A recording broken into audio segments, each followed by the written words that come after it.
Dear learner, welcome to my YouTube channel, Dr. Style Classes, and today I will tell you the reflection in lights and refraction and what is Snell's law in this lecture. It is very important for the for general optics also, and it is in the syllabus of BSc Nursing course also. So let us learn about the reflection first. So you can see that when you stand in front of mirror and you put a torch and you put the light of the torch over the mirror, that the light reflected back to you, it depends on the angle of incidence. If you are following the light on the mirror uh, normally, I mean so perpendicular to the mirror, then the reflection will be back to the same path. But if you change the direction of the incident light, I mean if you uh, put the light from the torch from some with some angle from the normal, the same angle of the light will be back away from the mirror. So this is the example of reflection. So first, uh, the reflection can be happen in light waves, sound waves, and water waves also. So uh, the definition of the reflection is in light. We are considering here the reflection in light only. So when a ray of light is returned back to the same medium after striking with another medium, it is called the reflection. As I told you that if you put the light from the if you put the light on the mirror and you are putting the light in medium, the medium is air, and the another medium is mirror, that is the glass. So there are two medium, the glass and air. So when the light is reflected back to the air also, so it is called the reflection. It can be happen it was the example of light wave, but it can be happen in sound wave also. If you stand or sit in a room which is empty and which is fine and polished room, you will hear the sound what you speak, the same sound will be returned back to your ear. This is called echo. So echo is example of reflection in sound waves. uh, One more example of reflection in water waves. If you go to the beaches or sea or coastal area, you will see the lot of water waves go to one side, and they strike with the ship and boat, and they return back to the bank of the river or bank of the beach, or the coastal region or coast of the beach. So if you see, for example, if I'm taking the example here of plane mirror. So this is the plane mirror here. This is the plane mirror, as I told you, which is one medium, and this is air here. So the reflection is here. When this is the ray of light, it strike over the glass, and after the striking, it will go back to the same medium. So there are three things. One thing is normal, which is perpendicular to the mirror or this medium, and the ray which is coming to the mirror is called incident ray, and the ray which is going back from the mirror is called the reflected ray. And similarly, the angle between the normal and incident ray is called the angle of incidence, and the angle between the normal and the reflected ray is called the angle of reflection. So you can see this is the ray of incidence and ray reflected ray. The angle is here from normal to this incident ray is called theta I, or it is called angle of incidence. And this is another angle which is the angle made by reflected ray from the normal is called theta r. It is called the reflected angle. So as I written here, theta is the angle of incidence and theta r is the reflected angle. So based on this, I can show you that the law of reflection. So before knowing the law of reflection, it must be clear what is the normal, what is the incident ray, and what is the reflected ray, and what is the theta I, what is the theta r. I think it must be clear to you now. So now we proceed to the law of reflection here.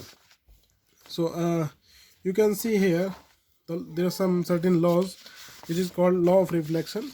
So the law of reflection here are: number one, the incident ray, reflected ray and normal are in same plane. You can see here, parallel to this, you can see here, you can see in this paper, this is incident ray, this is reflected ray, and this is normal. All are in same plane or same medium. Okay, so second law of reflection is what? Angle of incidence will be equal to the angle of reflection. That means the theta I here, this angle will be equal to this angle. Theta I will be equal to theta r. And the third law is here: reflected ray. Reflected ray will be on other side of the incident ray. You can see this is the reflected ray, which is another side of the incident ray. Incident ray at this side from the normal, and reflected ray will be another side of this normal. Okay, this is about the brief idea of the reflection. Now we shall proceed to the refraction. So there's this is a basic difference in reflection here.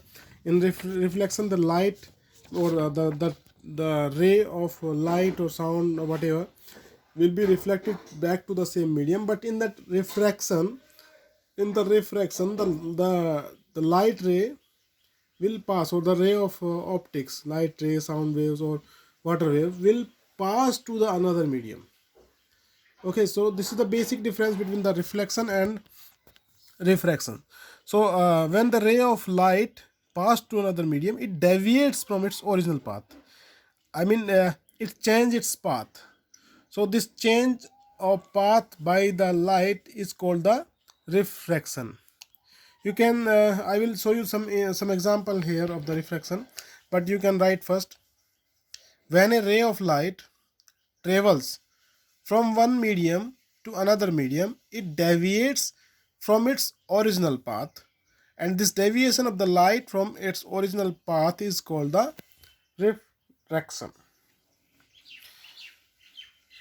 I think it must be clear here. I will show you here one example. Example is what? When a ray of light travels from air to glass. Let's say this, for example, I am taking an example that the light travels from air to glass. Air is one medium, glass is another medium. So when the ray of light strike on this medium, it will deviates from its path. You can see here, this is the incoming ray, which is called incident ray. It should go to this path, and it should go along with this path here. But this is actually what happened. This actually deviates to the normal here. So it depends from the medium to medium. I mean, this is the example when a ray of light travels from air to glass. So what is air? Air is lighter medium than the glass. Okay, so when the ray of light travels from the lighter medium to denser medium, it bends toward the normal. You can see here, so it is deviated toward the normal. So this is the refraction. So but if this ray will pass from denser to lighter medium, it bends away from the medium. For example, I will show you here. I will show you here that if this is the glass on top, or water, that means denser medium or heavier medium.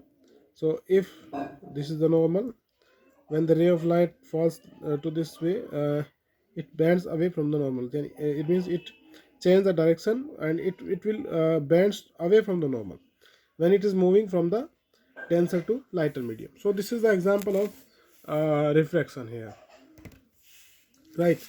So base of refraction, I will tell you the Snell's law, but before going to Snell's law, I will let you know what is refraction or refractive index first.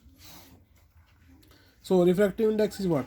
It is a parameter that describe how fast light, how fast light travels in one medium. So in vacuum the speed of light is c, and glass the speed of light little bit different from c, and in water it also different from c. Okay, so the refractive index describe the speed of light. It is how fast it can travel in that medium. So if let's say the speed of light in the medium is v and the speed of light in vacuum is c, then the refractive index will be n is equal to c by v, which is unitless. C is the speed of light in vacuum and v is the speed of light in that medium. So based on this I can tell you what is the Snell's law here. So Snell's law is a law which is based on the refraction here. So let's say if we have one medium, air here, or this is another medium, let's say water, and the refractive index of this medium is, let's say, n1, and the refractive index of this medium is, let's say, n2. Speed of light in this medium, let's say, v1. Speed of light in this medium, let's say, v2. And this is the incoming ray, which makes angle theta I with the normal, and this is the refracted ray, the angle between the normal and the refracted ray, let's say it is theta r. Then the Snell's given us a very important law which can be used to define to determine the refractive index of one medium. Okay, and the formula is n1 sine theta I, n2 sine theta r, where you can see n1 is the refractive index of one medium, n2 is the refractive index of second medium, theta I, theta r are the angle of incidence and angle of refraction. So there are four parameters. If we know the three parameters, we can find out the fourth one. So based on this we can simplify this equation here. Sin theta I by sin theta r will be equal to n2 by n1, or if we don't know the refractive index, we know the speed of light. It can be defined from the speed of light also. So sin theta I sin upon sin theta r will be equal to v1 by v2. So this is nothing, this is Snell's law. I hope you understand the refraction, reflection and Snell's law here. If you have any query, any question, you can just write the question in the comment box given in the bottom of the video on YouTube. Thank you for watching.